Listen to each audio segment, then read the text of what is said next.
একটা plane land করেছে। যাত্রীরা সবাই নেমে গেছেন। পাইলট হোটেলে পৌঁছেছেন।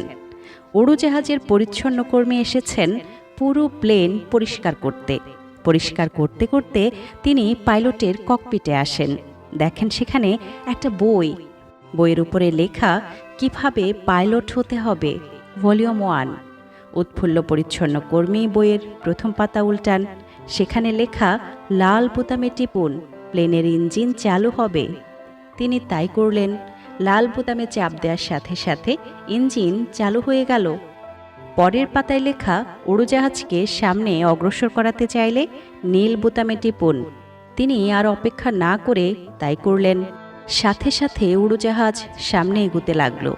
তারপর পাতায় লেখা গ্রাউন্ড থেকে শূন্যে উড়াতে চাইলে এইবার সবুজ বোতাম টিপুন। পরিচ্ছন্ন কর্মী তো অবাক। প্লেন উড়া শুরু করেছে।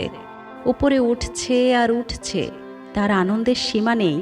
এত সহজেই প্লেন আকাশে উড়ানো যায়। প্রায় ২০ মিনিট তিনি আকাশে উড়লেন। এবার নাম্বার পালা। বইয়ের পরের পাতা উল্টালেন। সেখানে লেখা প্লেন কিভাবে ল্যান্ড করাতে হয় সেটা শিখতে চাইলে ভলিউম 2 বইটি কিনুন এবং আমাদের ফ্লাইট লার্নিং কোর্সে ভর্তি হয়ে যান। গল্পটির রূপক হলেও আমরা মাঝে মাঝেই এ ধরনের আচরণ করে থাকি। যে বিষয়ে আমাদের খুব বেশি জানা নেই সে বিষয়েও পাণ্ডিত্য জাহিরের চেষ্টা করি।